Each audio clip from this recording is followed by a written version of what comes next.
I really welcome you, David, and I welcome the topic that you're going to speak to us about. So if I can hand over to you. Thank you very much, Nick. It's really brilliant to be here today, and I've been fascinated by all the speakers that I've heard this morning. What I'm trying to do is trying to bring together everything that we've learnt and then trying to put it into one place. So what I've done is, actually, Nick, I've gone back to something you said at the very start, that these aren't really digital skills. They're business skills. And that's what I'm going to be talking about now. So I have a long background in communications, and I've worked extensively in and around digital communications for a long time, but also, as Nick quite rightly pointed out, I started my career on a manual typewriter in a newspaper with a hot metal press and a spike on my desk. Over in southeast of England, I'm very much the SME working group lead for the Digital Skills Partnership, which is a new organisation looking at upskilling the 173,000 businesses across the CELEP region. So I'm very much steeped in communications. I also work with a number of training organizations. So I've worked with Let's Do Business, Coaster Capital and Dorset Growth Hub. I'm also a non-executive director of the Portobello Business Centre in London, and I've also been a supplier to WSX Enterprise over in Hampshire. So 2020, it's the gift that keeps on giving. We've heard a lot about that. But if we think that that was the key challenge facing businesses, then think again. Again, as other things which have been brought up earlier this morning, we've got Brexit. We have no idea what Brexit is going to do. We have no idea when Brexit will happen. But we do know that life is going to change very much for businesses. But we've also got climate change. Climate change is absolutely massive. It will change so many areas of business. But then the key one of all of them is artificial intelligence. And again, one of the other speakers spoke very eloquently about obsolescence, but I hate to say it's going to be obsolescence of staff and people, not just the products. And that's something we need to bear in mind. Lots and lots of businesses, lots and lots of industries will just disappear because they will be replaced by machines. So there is no such thing as business as usual. Too many organizations will say, oh yes, we're fine. We've got a great business. We know all our customers. We've been around since 1804. But there is no such thing as business as usual. We need to draw a line in the sand and we need to look ahead. There is a digital skills gap. Lloyds Bank, in their last Digital Business Index survey last year, identified the fact that those businesses who are embracing digital, and I'm not just talking about digital marketing, I'm talking about digital across the board. As you can see from this slide, digital affects pretty much every area of business. Those businesses who are embracing digital are forging ahead. Those who are not are falling further and further and further behind. So we know that there is a major challenge around digital skills. The result is that lots and lots of businesses, some of them very, very good businesses, will go bust. Lots of them will go bust because they cannot or will not embrace the new world. It's the same as when computers came in. I remember I was talking to my father and he worked for a financial services company. And back in the early 90s, they were questioning whether they really needed to have email. I remember when computers and internet came in, oh, do we really want to allow people to get access to the internet, or they'll spend all day shopping or something?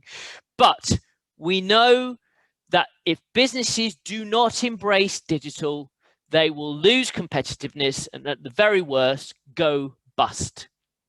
The issues, some of the issues I'm going to talk about. SMEs struggle with complex processes. They might be constrained by funding challenges exacerbated by coronavirus. They don't understand that technology has the potential to improve their businesses. They don't know where to go. That is a really big problem. Everyone is a digital expert these days, including the government and the big tech companies and your local Instagram guru. Everyone is an expert, but they have no idea where to go, so they don't go anywhere. And the UK is lagging behind because we are not adopting new technologies. So we know this is a really big problem. So the world is changing. There are 6 generations of consumers. There are 6 generations of stakeholders. So you need to have a multi-level, multi-generational, multi-channel approach. It could be if your customers are in a rural area and they're in their 60s, there's no point using social media or digital because they ain't on it. So you need to go old school. And I remember old school because I'm old.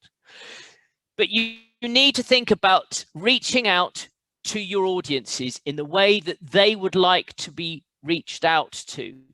1980 is a key year. If you're born before 1980, you're old school. You remember the old world. If you're born after 1980, you're a digital native. And lots of things change around that 1980 period.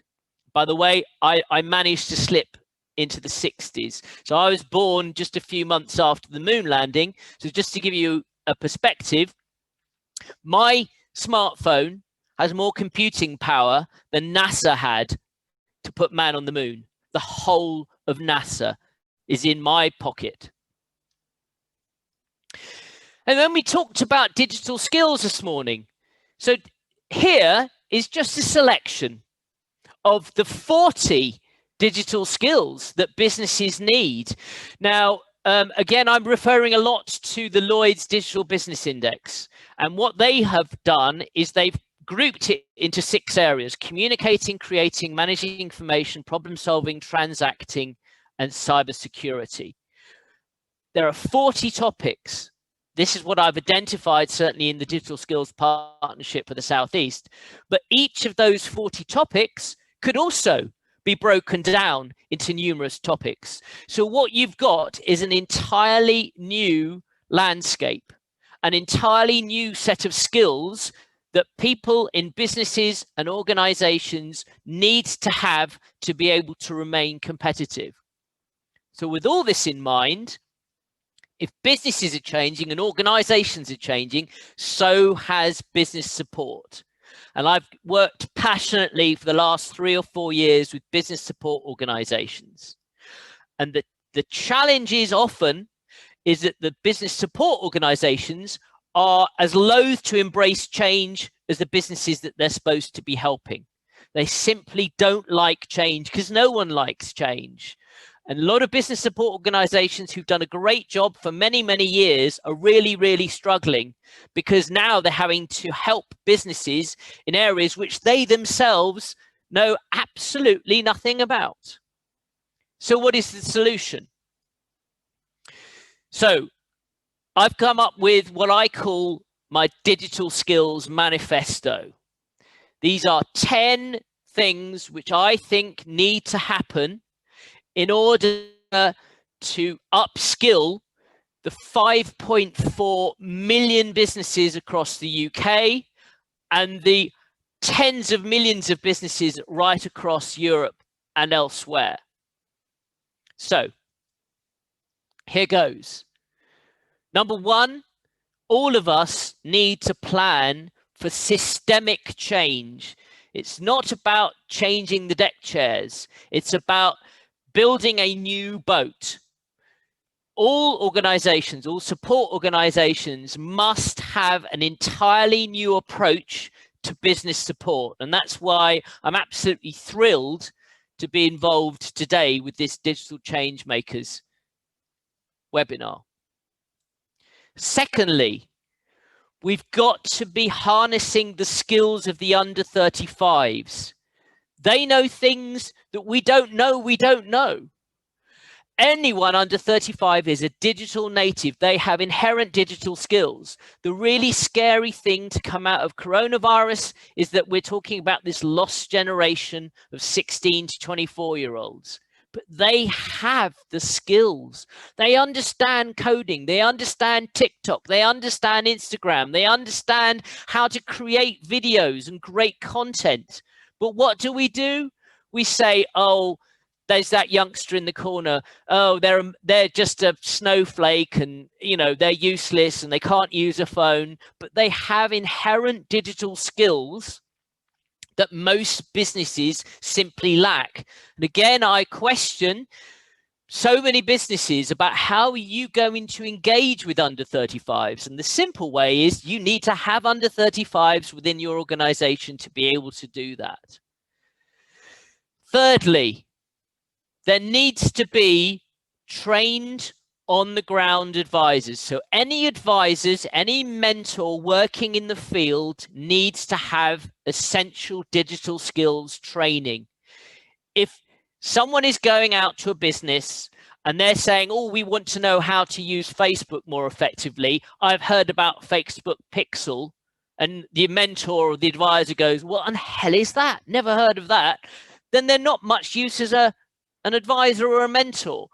So they need to be on the ground. Why? Because there are hundreds of thousands of businesses who don't do digital still. So they're not going to find support online. You're going to have to do it old school. So you need to be on the ground, and anyone who is a business advisor or a business mentor has to have essential digital knowledge. Otherwise, they're as useless as a chocolate teapot. I'm sorry to say that, but that's just the way it is. Then we need all organizations who are working out in the field need to have an online resource hub. So you have your advisor. The advisor is there to support, mentor, and navigate. But then they're not going to have the answers to everything. There needs to be a proper online resource hub. So this is something we're doing within the Digital Skills Partnership in CELEP. We're creating, bringing together every training provider that we can, every one of the tech companies that we can. And again, I think Emma spoke about Facebook Blueprint, Google Garage. Again, two things. You go into your average business in the UK and you mention, did you know that there are free Instagram courses? No, never heard of that. Did you know that Facebook does free training courses? No, never heard. Did you know that Google offers free courses? No, never heard of it. Comes back to this problem. Everyone is a digital expert, but no one seems to know where to get digital expertise from. It's nuts. But there needs to be an online resource hub where people can go and people can be directed. Fifth, where possible, I think that business support organizations need to be seeking sponsorship and they need to be getting match funding, because it is a vast challenge. If we're going to upskill the millions and millions of businesses, that's a massive tall order. But if we don't upskill them, we will not be competitive. We will not be able to compete with other parts of the world who are digitally savvy. So we need to be thinking about, are there larger businesses? Are there big tech companies who could match support? So again, something we're trying to do.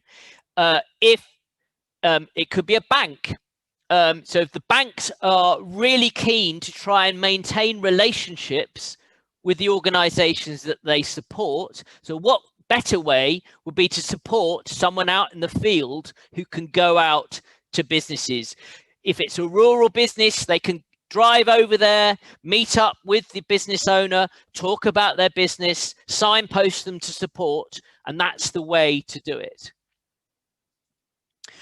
But we need to be bringing together local digital specialists. So you've got your person on the ground who's the mentor. We've got the resource hub, but also you need to have access to all the people like Emma who are brilliant at what they do. There will be web designers, there'll be user experience specialists, there'll be data specialists, there'll be video creating specialists, there'll be all sorts of people who work within digital. But they are all desperate to get new business. But what they're doing is they're finding a wall of indifference from older, middle-aged men like me who go, oh, I don't need to do any of this digital rubbish. So they're not getting the business. But again, I think if we bring everyone together in a community, then the community can support itself. Number 7, we've got to focus on micro SMEs, MSMEs. What we know is that certainly in the UK, over 90% of enterprises are under 5 members of staff, and most of them are 1 or 2 members of staff. Therefore, we need to be looking at the micro SMEs. Why? Because they represent the backbone of business in the UK. And the more we can support those businesses, the more likely they are to remain afloat, to survive, and then contribute to the wider economy. And that is a really, really important one that all of us need to bear in mind. We also need to work with the traditional media.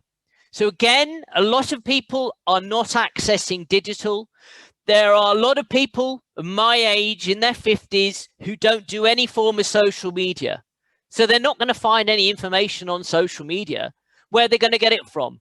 So it's something I've tried to do is go on to local radio and talk about digital inclusion. It's trying to work with local newspapers, work with business publications. Why? Because they are still read by that rump of businesses who don't do digital and won't understand the modern world. So the traditional media has a very, very large role to play. Final 2, we need to be encouraging intergenerational communications. There are 6 generations and everyone communicates differently. Anyone on this webinar today will know that who has kids will know that they have problems talking to their kids now or their grandkids.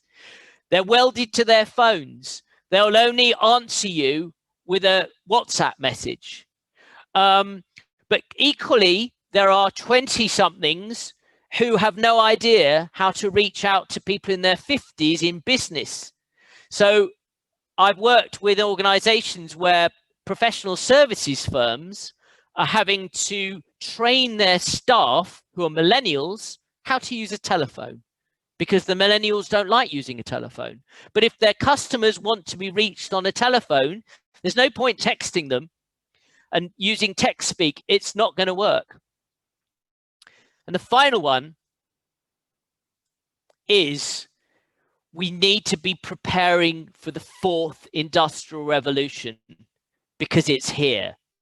The 4th industrial revolution, number 1 was the age of coal and steam. Number 2 came about in the early 20s with Ford, representing the birth of the factory. The 3rd one came after the Second World War, which was the use of computing in technology to change the world. But now we are in the 4th industrial revolution, a one of 5G, of driverless cars, automation, whole professions disappearing, different ways of communicating, different ways of accessing the world. What we've heard from lots of people this morning is that what COVID has done is merely accelerated the changes which were already happening. We're not going to go backwards. The pace of change is going to speed up, if anything. I have a company. What I do is I help train the trainers. I have a whole range of resources, and again, I'm thrilled to see what the digital change making program offers. I've done my own diagnostics. I've got my own approach, and I'd be more than happy to talk to anyone who wants to look at innovative and different ways of reaching out to as many businesses in their area to support them, but also to upskill themselves and their knowledge. So by my reckoning, that's 20 minutes and 10 seconds. So I'm going to hand back